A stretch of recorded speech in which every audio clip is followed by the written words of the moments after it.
So I announced the Jackson County Kayak Fishing Tournaments a couple weeks ago. The first one's coming up on May 20th of 2023.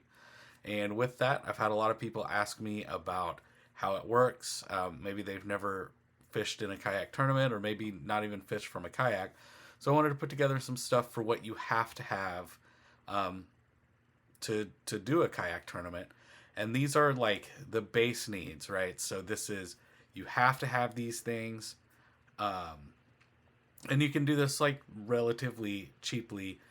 Obviously, the sky's the limit. I mean, you can go, uh, with as much money as you want to throw at it. You can throw at it just like any other aspect of fishing, but you don't need to do that. So I'm going to break it down into all of the things that are essential to get you on the water safely and competing in a kayak tournament. So the first thing though is that safety component, right? We're on the water, it's dangerous, we're out in the elements. So that's critical that we address this first. So non-negotiable ever is a PFD. It has to be on at all times while you're on the water, while you're competing. In the rules, we're following the KBF rules. You can take it off to add or remove a layer of clothes, but the PFD has to be on. If it's got a zipper, it needs to be zipped, every buckle fastened, and everything completely on the PFD at all times. So make sure those straps are buckled. Some clubs, if they see a picture of you competing and like your straps are unbuckled, they'll disqualify you from that. I don't want to see that happen. I also don't want to see anybody get hurt. So get that PFD on. You also need to have a whistle or some sound device. I carry a whistle and a air horn. The air horn just lives in my kayak, so that way I can be extra loud if something does happen. And you do have to have a light with you. You don't have to have it on if it's not dark, between sunset and sunrise. But you do need to have a light with you just in case. It's another signal, right? A visual indicator to any other boat traffic. So those are the absolute essentials. I'm going to go a little beyond that and add in a few other things that I think are pretty critical to have on the water. Number one is a knife, especially a blunt knife like this, so that, it's not going to stab you if you drop it, or, it's less likely to damage something. You'll probably have some cordage somewhere, right? So like paracord tethering something down. If you were to have something happen on your kayak and you got tangled up in that cord, that knife is what you're going to reach for to gut yourself out so that it doesn't like take you under the water. So I feel a knife is pretty critical. It's not required, but it's a really good thing to have on hand. Next up is the first aid kit. Anytime you're out in anywhere, you should have one handy, but get a hook. Who knows what could happen. So first aid kit is really good. And extra water and food. If you get stuck, if you paddle out to an island and there's no one to come and get you, you'll be happy to have that water and food. I know me, when I get hungry, my brain doesn't work anymore. So I got to eat to recharge. You don't want to be out there with a half working brain. So that's pretty easy, right? We just got to be safe while we're out there. I don't want anybody to drown or get hurt or, anything like that. So be safe. So next up, we're going to talk about the kayak. And there's all sorts of different kayaks out there. Here's a video. I'm going to let it play, I think. No, that's not going to play. Anyway, that's a video of my son catching a bass out of a recreational kayak. It's a sit-in recreational kayak. He's got a basic paddle. He's got his PFD on. He's got one rod. He's got one little tackle box. And he's out there catching bass on a little ultralight rod, right? So this is all you need. That's an absolute need. You can go out in a inexpensive boat and have a good time.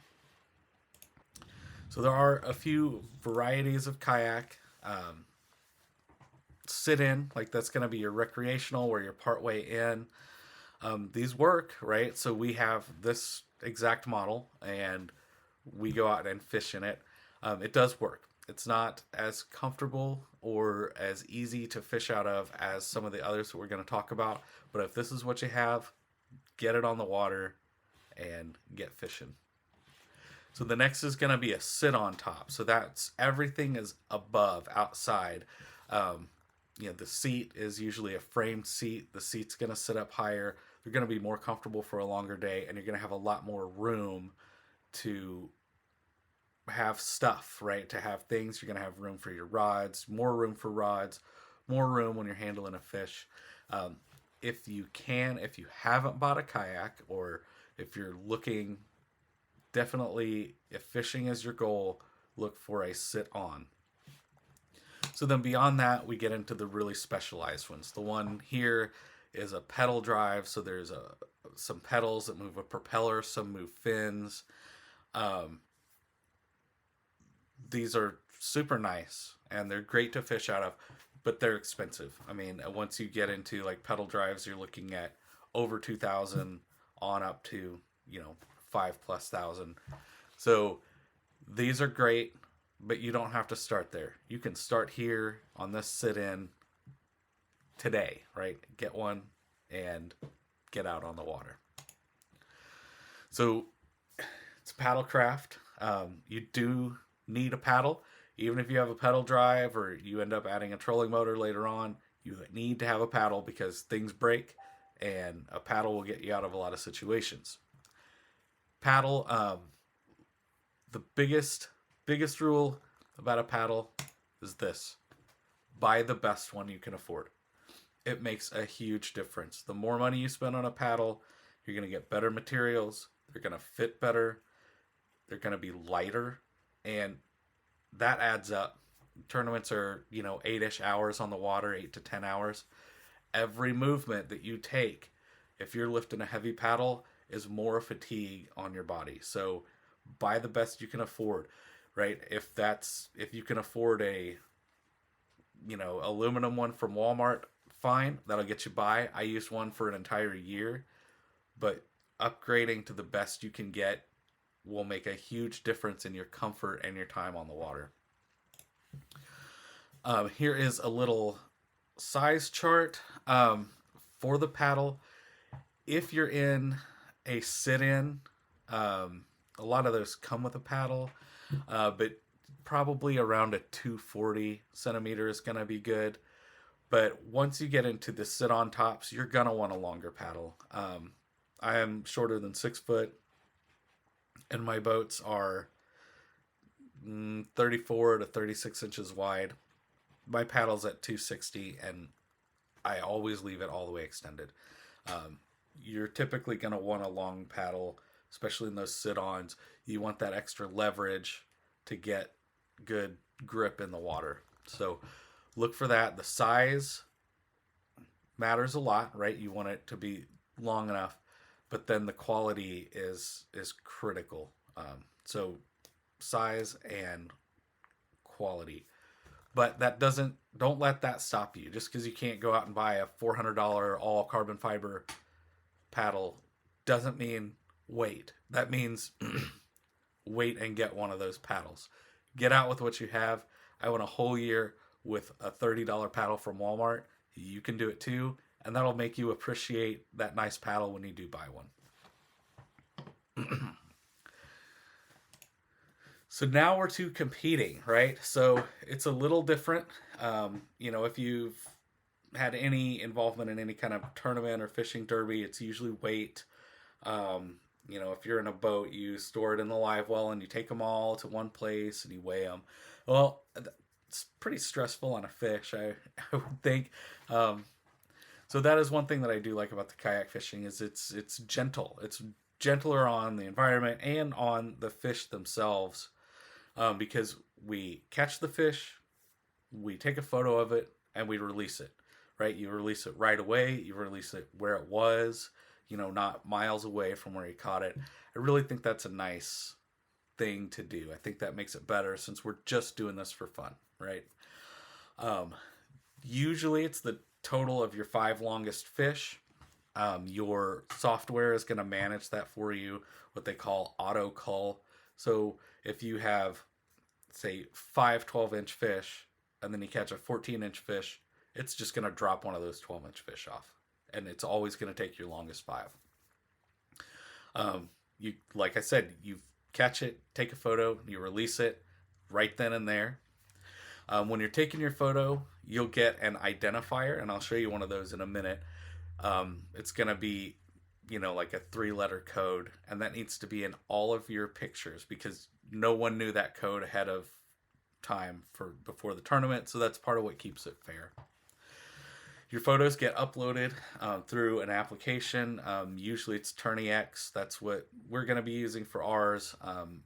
Most of the major kayak tournaments use TourneyX. There's another one called Fishing Chaos, but we're sticking with TourneyX. They're uploaded. A judge will go through and accept or reject, and I'll go over what they're looking for with that. Make sure your phone is fully charged. Bring an extra battery. I keep one around just in case I need to charge my phone, something like that.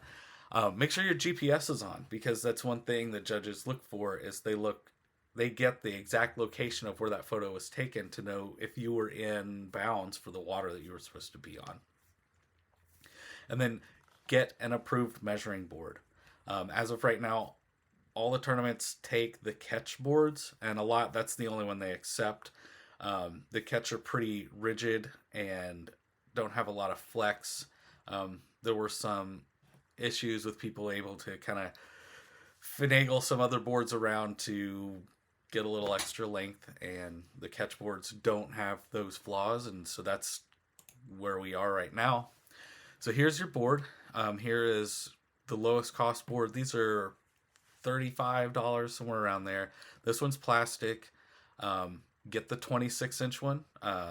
You would hate to have the smaller one and you lock into that 20 or 21-inch bass and you can't measure it. So definitely get the 26-inch board. The carbonate is just fine. If you need to or you want to, upgrading to the aluminum ones would be nice. But check your tournament rules. I think there are some that specify it has to be that aluminum board. For the Jackson County ones, you don't need an aluminum one. Get one of the Catch Carbonate ones and you're good to go. Like I mentioned, TourneyX, that's what we're going to use to manage the tournament. That's going to be where you check in, check out, where your fish get uploaded, and where all the judging takes place. There's a big push to use the app itself, which has a camera feature to take the photos. I typically don't. I usually take photos of the fish in my regular camera app with my phone. I take a few photos, which that's a good thing. Take 3 or 4 photos of your fish when you're taking a photo and keep it. So what I do is I catch a fish, snap a bunch of pictures, and then I take a picture of the sky so I know where I break between the fish. You can go ahead and download TourneyX. It's free. You can make your account. There is a paid membership, but you don't have to have that to compete. That's just if you want to keep track of everything over time. So no cost to you there. All those costs get absorbed by the tournament directors as we put these on. There are a few things to be aware of when you're catching your fish. You want the mouth and the tail unobstructed. You don't want to cover the eyes, the mouth, the tail. We want to see that. We are looking for that the fish is alive and healthy, right? So it wasn't drug out there in a cooler and thawed out and placed on the board. You want to make sure the mouth is closed. If the mouth is open, there will be a penalty. So we'll deduct inches from your fish based on that. You also don't want to obscure the tail, like I said, and you want to make sure that the mouth is all the way up against that upright part of your board. So that's also what we're looking for. We want to see that mouth right up against the end of the board, the fish held down, nothing covering the tail, nothing covering the mouth, no fingers in the gills, nothing like that. And you want to have that identifier in the photo. So here is an actual photo. This is one I took and submitted. You can see that the tail is completely unobstructed. My hand is not in the gills, it's over them. Farther back is usually better, but this guy was remarkably feisty. The mouth is closed, and it's really clear that you can see that is pressed all the way up against that upright part of the board. I do have a X. I made an X in Sharpie on the end of that. Some people will put a sticker there. It makes it stand out a little better on that upright. And in this one, this was the identifier, TDA. So a few ways you can do it. When you get the catch board, they've got these identifier holders. That's great. Just keep a Sharpie with you. You can just write it on your hand right there. Whichever hand you're going to hold the fish with, just make sure that's in the photo and that's good to go. I keep a Sharpie in my boat just in case, because I have went off and forgotten the identifiers before. I actually lost a fish looking for a Sharpie. So, hard-learned lesson. It's artificial lures only, so, anything you want to throw. Your crankbaits, your Texas rigs, whatever you do, you got to follow the state's rules. So if you do throw something like an Alabama rig, it's 3 hooks only. And so completely artificial. You can add scent, but you can't use like hot dogs and earthworms or whatever. Most clubs allow for pork frogs, like the Uncle Josh's pork frogs, for the jig and pig, and so I'll go along with that. I don't really feel like that's like right in there with the live bait. But so whatever you like to catch bass with, that's what you take. You can only have one line in at a time, so you can't have multiple lines out. You can't be trolling with a line and throwing one out. It's just one in at a time while you're fishing. And then from there, it's whatever you want to do, all right? So I showed the video of Sawyer earlier. He had a wreck boat, a low-end paddle, and a single ultralight rod with some crappie jigs, and we were out there catching fish. So, but then you can go wherever you want, right? There's no limit to how many rods you can have with you or what you can throw, as long as it's an artificial lure. So that's it. I am going to make a few links in the comments, or not in the comments, in the description here. One is going to go to a playlist that I put up for Tourney X and how that works. I'm also going to link to a few other kind of beginner kayak fishing videos, so check those out and let me know if you have any questions. Pop them in the comments. If you know me in person, send me a text and I'll get it answered. Thanks.